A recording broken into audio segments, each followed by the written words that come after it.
CNC3.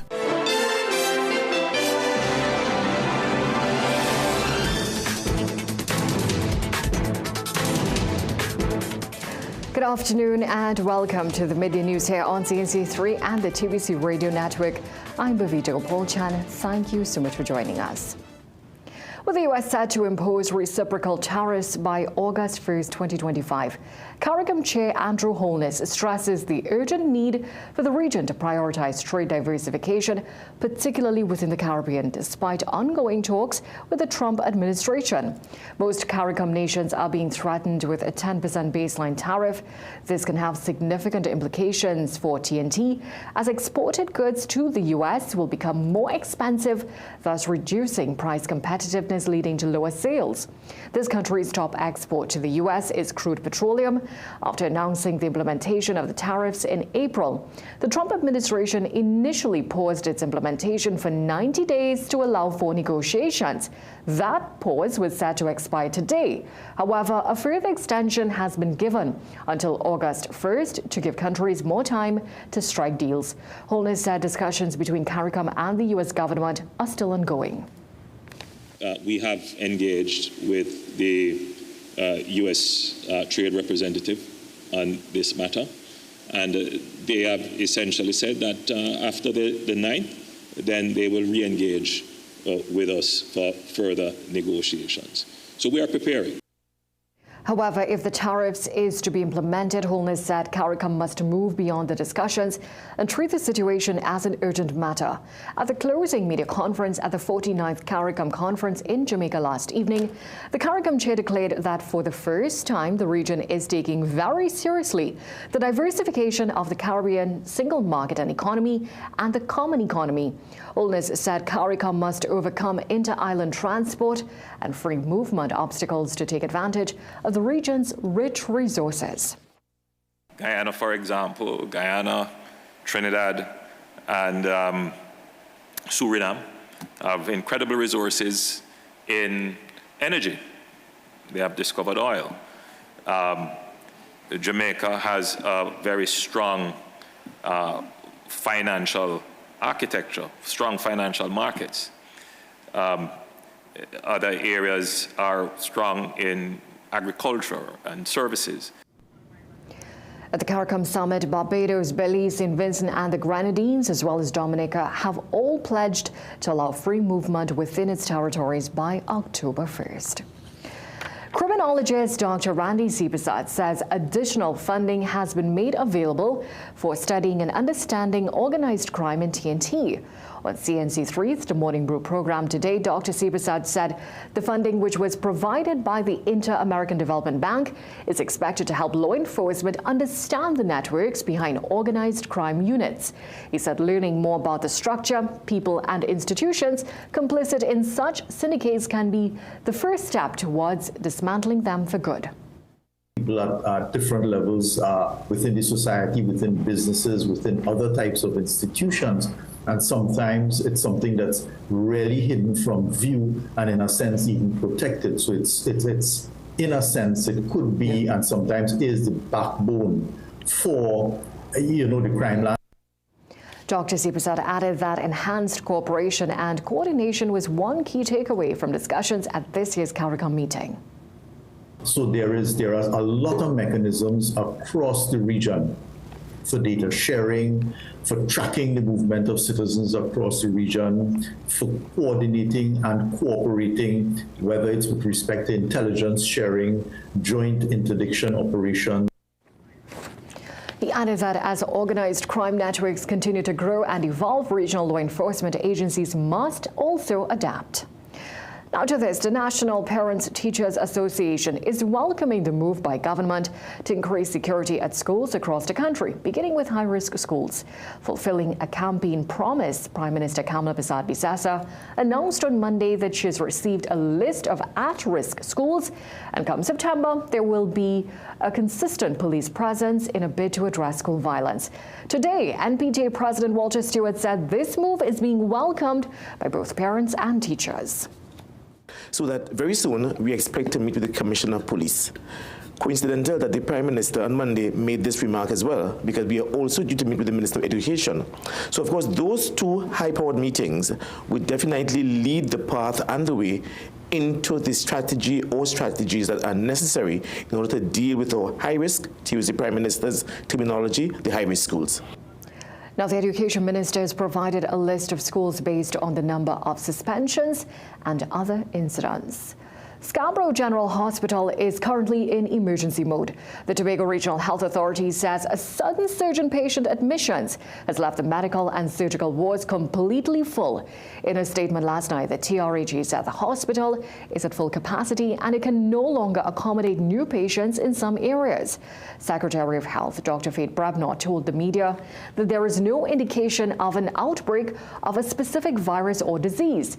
The TRHE said that elective surgeries have been suspended until further notice. It says there are currently 33 patients in the medical ward and 34 in surgical, with 13 more waiting to be admitted through the emergency department.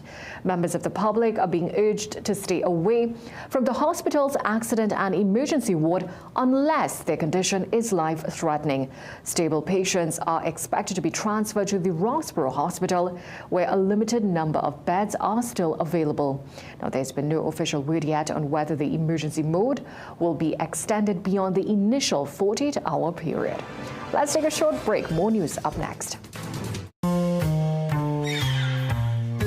Things don't always go as expected. Be ready with Trinry for auto, home, business and group life. Call us at 800-TRIN or visit trinry.com today. Huge insurance premium. Pay your premiums bit by bit with FlexiPay from Trinry. For more manageable auto, home and commercial insurance payments, call us at 800-TRIN or visit trinry.com today. Trinry, premier insurance coverage for less. Get the best in affordable eyewear. Frames with blue filter lenses and eye exam, $399. Single vision lenses with transitions on designer frames, $799. Progressive transitions with designer frames, $1,399. Happening only at Seaview Optical. Affordable eye care for everyone. Every day at the castle, long before we open our doors, our work begins. Our famous seasonings are mixed in advance.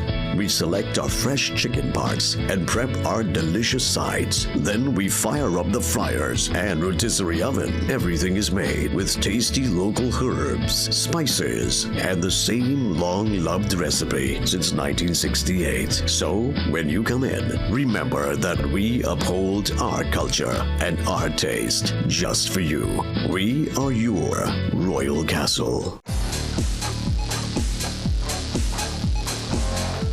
This country's national cricketers are on the field in the West Indies Rising Stars Under-19 tournament in St. Kitts against USA 1. Well, up to a short while ago, USA 1 were 139 for 1 in the 28th over. Trinidad and Tobago distance runners Alexia John and Nicholas Romani are celebrating major wins at the 2025 Caricom Road Races in Jamaica. The event, which featured 8 Caricom nations running under the theme Caricom Moves, aligning sport with health and regional unity.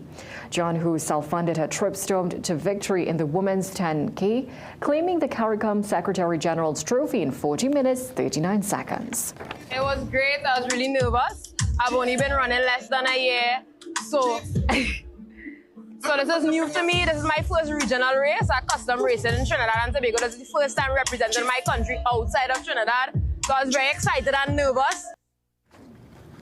In the men's 10K, defending champion Nicholas Romani also topped the podium to seal his second title in the 10K, winning the Caricom Chairman's Trophy. The 36-year-old clocked an impressive 32 minutes, 11 seconds. He said the event's theme played a vital role in his triumph. Healthy living is very important to me, especially as an athlete, because not only it lengthens your lifespan, but it's also good to be healthy. It's good to be healthy, no health issues, no problems. Being healthy is just a really good thing. That's it for sport. It's back to a break. Looking for a supermarket that has it all? Welcome to Food Shopper Supermarket, where big really means big. Enjoy secure parking, spacious aisles, and a spotless modern store that makes shopping a breeze. From fresh produce to everyday essentials, you'll find unbeatable prices and friendly staff who are happy to help. We offer a safe and secure gated compound with a large parking facility for your shopping ease. Number 121 Eastern Main Road, Arriba, Clear Drive Trading Compound, 8 a.m. to 8 p.m. Food Shopper Supermarket. Every day, low prices. Don't forget our grand celebration, June 28th. Bring the whole family. Be the architect of your dream home at Richmond Park, Columbia. Choose your land and create the home you desire.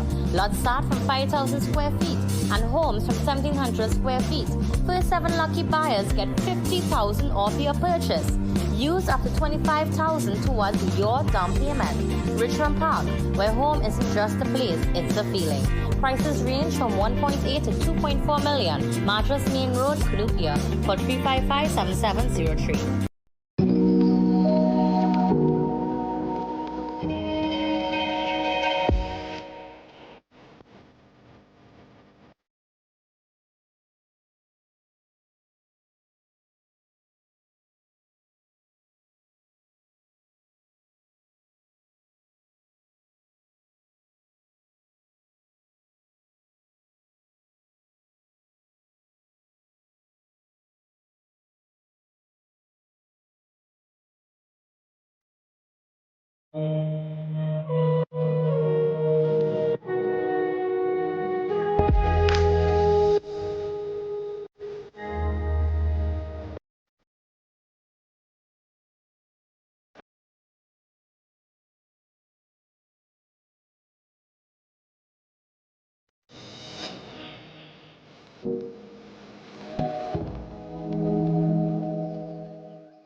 Regional ministers from across the Caribbean met virtually for the 19th regular meeting of the Caribbean Regional Fisheries Mechanism Ministerial Council on Friday.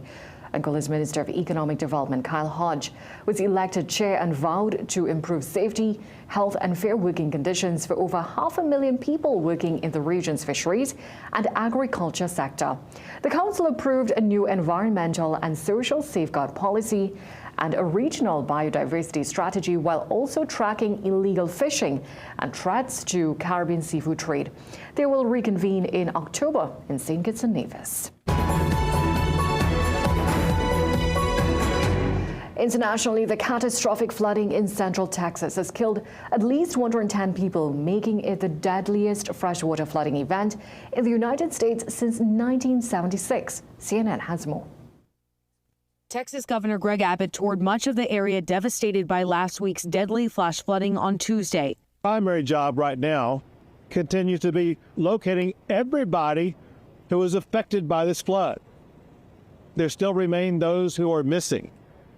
We have to find every single person who's missing. As the death toll rises, well over 100 people are still missing. We are also hearing amazing stories of survival.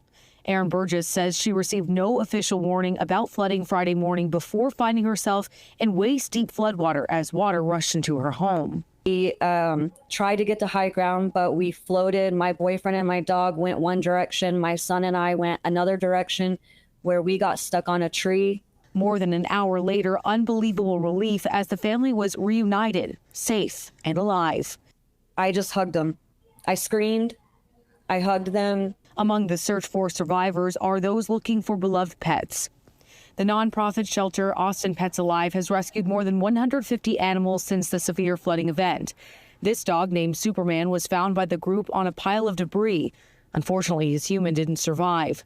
The group says he is in a temporary home until his other family members can take him. There's not as many lives saved as you want, but there is these glimmers of hope that keep everybody going.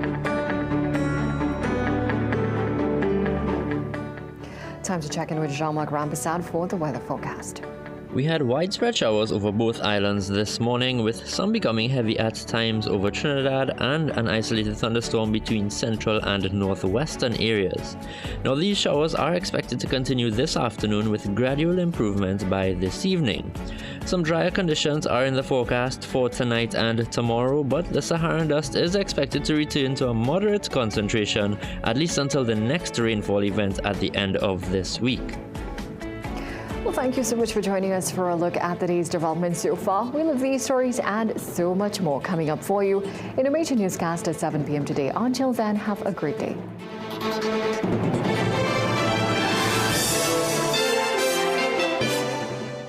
क्या होती उतरन हम दोनों मिलकर सत्य और साची